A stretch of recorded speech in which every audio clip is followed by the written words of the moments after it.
El 31 de agosto, el destino de miles de personas cambió para siempre. Nos hemos acostumbrado a ver la tragedia como cifras y no como el dolor ajeno, y eso puede tener consecuencias terribles para cada uno de nosotros. Todos los detalles a continuación en el resumen de los acontecimientos climáticos de la semana pasada. Europa. El huracán tropical Erin, que alcanzó la categoría 5 en el Atlántico, más tarde se transformó en uno de los ciclones extratropicales más poderosos de las últimas décadas. Golpeó a los países europeos con vientos feroces, olas de 14 metros y lluvias récord, provocando cortes masivos de electricidad, inundaciones y deslizamientos de tierra. El 28 de agosto, en la isla francesa de Córcega, el ciclón descargó una fuerte tormenta con granizo. Debido a las intensas precipitaciones, la visibilidad a veces se reducía a cero. Pero los mayores daños los causó el viento, con ráfagas que alcanzaron los 159 kilómetros por hora. En el aeropuerto de la comuna de Calvi ocurrió un incidente poco común. La tormenta levantó la parte delantera de un avión de pasajeros, ATR-72, que se encontraba en la pista de despegue, y lo giró 45 grados. El temporal derribó numerosos árboles, dañó la infraestructura y los edificios, dejando sin electricidad a unos 10.000 usuarios. En apenas 2 horas se registraron 800 rayos. El 29 de agosto, en Francia se registraron 7 tornados, 4 de los cuales golpearon la región de Nueva Aquitania. 2 de ellos alcanzaron la intensidad EF1, causando daños considerables en edificios, árboles y cultivos. En Italia, la región de Lombardía resultó gravemente afectada. En la comuna de Busto Arsizio cayeron más de 100 milímetros de precipitaciones, lo que provocó inundaciones. Un tornado destruyó una planta solar con casi 12.500 paneles en la comuna de Berreto, provincia de Pavía, dejando a gran parte de la ciudad sin electricidad. El torbellino arrancó techos de viviendas y un árbol centenario cayó sobre la carretera, bloqueando el tránsito. Las consecuencias de las tormentas también se sintieron en la región de Trentino Alto Adigio. En la ciudad de Riva del Garda, un rayo impactó en una vivienda, provocando un incendio y dañando tuberías de gas, lo que obligó a evacuar a 9 familias. En la región de Piamonte, la tormenta trajo un granizo devastador. En la zona entre Ivrea y Pavone Canavese, bloques de hielo de 7 a 8 centímetros de diámetro dejaron decenas de coches abollados y con los vidrios rotos. Los tejados y marcos de ventanas sufrieron graves daños, y también se destruyeron numerosos paneles fotovoltaicos. Afortunadamente, no hubo heridos de gravedad, aunque los residentes quedaron conmocionados por la fuerza del temporal. El ciclón también afectó a otros países de Europa. Azotó Irlanda y el Reino Unido con ráfagas de viento, que en algunas zonas superaron los 160 kilómetros por hora. En los Alpes occidentales, el macizo central y el norte de España, en apenas 48 horas cayeron hasta 200 milímetros de precipitaciones, lo que provocó deslizamientos de tierra y desbordes de ríos. En los países bálticos y en Finlandia, los restos del ciclón Erin causaron prolongadas marejadas a lo largo del mar Báltico, elevando el nivel del agua entre 1 y 1,5 metros por encima de lo normal.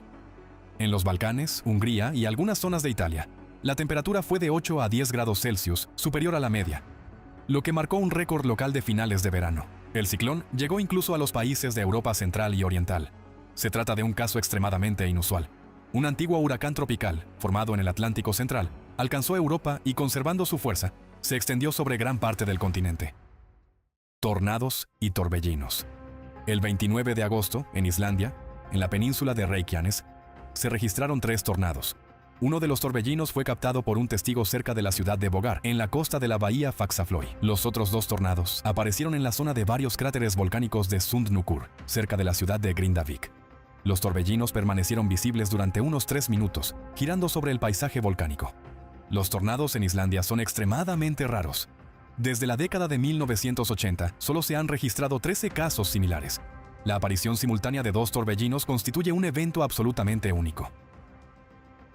El 30 de agosto, en la zona de la ciudad de Surgut, sobre el río Obi en Rusia, los testigos observaron una tromba marina. El remolino se formó a partir de nubes convectivas y permaneció sobre el agua durante un tiempo, sin representar peligro. Cabe destacar que Surgut se encuentra en una zona de clima continental subártico, donde fenómenos de este tipo eran extremadamente raros. Sin embargo, el aumento de la temperatura y la humedad global está creando condiciones favorables para la formación de trombas marinas y tornados, incluso en lugares donde antes casi no se registraban. Argentina. La noche del 31 de agosto fue una prueba para los habitantes del centro de Argentina. La tradicional tormenta de Santa Rosa, típico de la región, se convirtió en un fenómeno de gran magnitud, batiendo todos los récords de precipitaciones y dejando a su paso inundaciones, destrucción e infraestructura paralizada. En la capital, Buenos Aires, las lluvias persistieron durante varias horas y estuvieron acompañadas de ráfagas de viento de hasta 70 kilómetros por hora. Muchas localidades del norte de la provincia de Buenos Aires quedaron bajo el agua. En la zona de Carlos Casares, los habitantes reportaron pérdidas de cultivos y ganado. En la provincia de Mendoza, más de 100 personas se quedaron sin hogar. La tormenta derribó árboles, arrancó techos y trajo granizo de gran tamaño. La intensa lluvia, la nieve y la niebla en las zonas de alta montaña provocaron el cierre total de la Ruta Nacional número 7. Los pasos internacionales que conectan Chile y Argentina fueron cerrados de manera preventiva en ambos sentidos. La ciudad de Cruz Alta, en la provincia de Córdoba, fue la más afectada por las inundaciones. En 24 horas cayeron 330 milímetros de precipitaciones. La ubicación baja de la ciudad provocó el desbordamiento de agua desde los territorios vecinos. La inundación destruyó viviendas y carreteras y causó erosión del suelo, amenazando la agricultura. Un fenómeno similar ocurrió en la ciudad de María Teresa, en la provincia de Santa Fe, que también se encuentra en una depresión geográfica. El sector agrícola del centro de Argentina enfrentó consecuencias catastróficas debido a las inundaciones. Miles de hectáreas quedaron anegadas y la maquinaria no pudo acceder a los campos, lo que provocó que tanto la siembra como la cosecha de cultivos clave como la soja, maíz, girasol y trigo se vieran gravemente afectadas. Afganistán. El 29 de agosto, la provincia afgana de Nangarhar fue golpeada por lluvias torrenciales que provocaron inundaciones repentinas. En las zonas afectadas, decenas de viviendas fueron destruidas y también resultaron dañadas carreteras, presas y canales de riego, además de perderse miles de hectáreas de tierras agrícolas. En la zona de Spingar, bajo el techo de una casa colapsado por la lluvia, murieron 2 niñas y otros 3 miembros de su familia resultaron heridos. En total, el fenómeno natural se cobró la vida de 5 personas en la provincia. Tarde en la noche del 31 de agosto, las provincias orientales de Afganistán fueron sacudidas por un poderoso terremoto de magnitud 6. Su epicentro se ubicó aproximadamente a 27 kilómetros de la ciudad de Jalalabad, con un foco a tan solo 8 kilómetros de profundidad.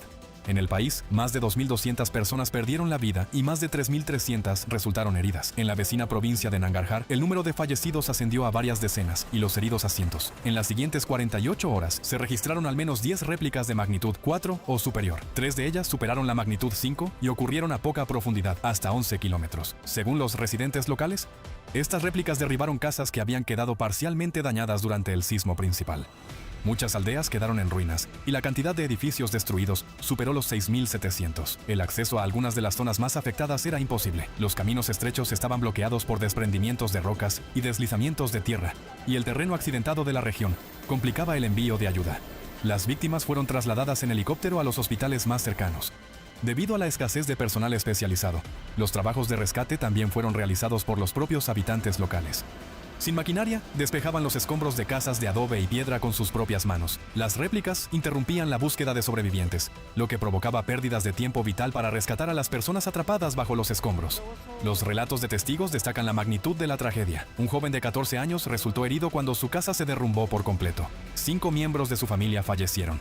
Solo logró salvar a su padre, cuya voz escuchó bajo los escombros. Este terremoto se convirtió en uno de los más destructivos en el país de las últimas décadas.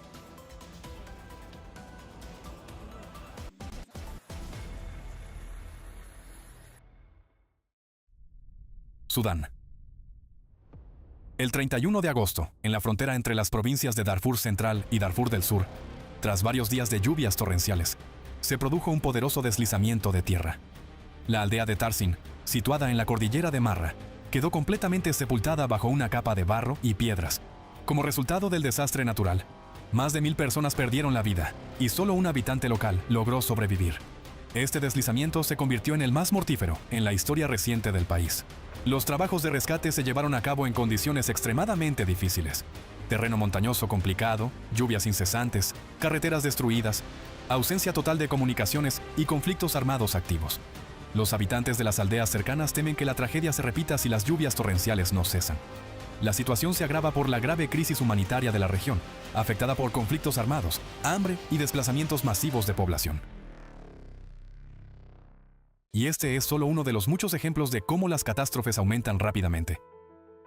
Mientras el mundo sigue permaneciendo indiferente, Lo extraño es que una gran cantidad de personas inteligentes y educadas entiende perfectamente que ocurren hechos terribles. Los cataclismos se intensifican, mueren personas en masa, la división social crece, y aún así, la sociedad guarda silencio, sin tomar ninguna medida. ¿Acaso esto no evidencia una pérdida de humanidad? Muchos esperan que ocurra algo extraordinario, un desastre natural de escala planetaria o la muerte de una enorme cantidad de personas.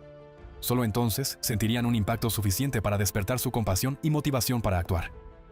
Pero en realidad, no es así. Recuerden al joven de Afganistán que perdió a casi toda su familia. Cuando vemos la tragedia de una sola persona, surge la compasión. Pero cuando hablamos de miles de víctimas, se percibe simplemente como una estadística fría. La empatía se apaga y en su lugar aparece el miedo. ¿Y si muriera yo también? Así está estructurada la psique humana, y cuanto más nos adentramos en la era de las catástrofes climáticas, despierta la pérdida masiva de vidas en las personas. La empatía se debilita gradualmente, mientras que el egoísmo y el miedo por la propia vida, por el contrario, se intensifican. Si no sentimos la necesidad de ayudar al otro, de responder ante la desgracia ajena, los demás reaccionarán de la misma manera. Al final, corremos el riesgo de encontrarnos en una sociedad donde cada uno vive únicamente para sí mismo, donde las personas están dispuestas a arrebatar lo último a los ancianos y a los niños, y donde la vida humana no vale nada.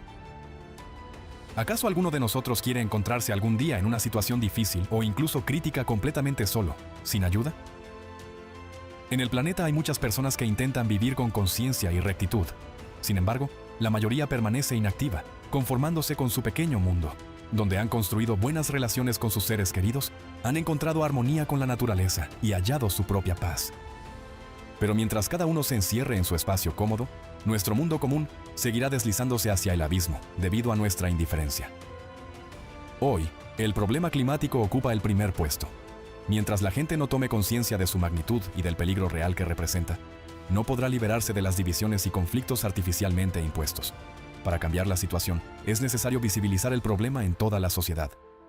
Y esto solo será posible cuando las personas mismas comiencen a hablar de ello. No hay que esperar cambios de pequeños grupos de individuos, ya sean políticos, líderes religiosos o referentes de opinión. El futuro depende de cada persona en la que aún permanezca la humanidad.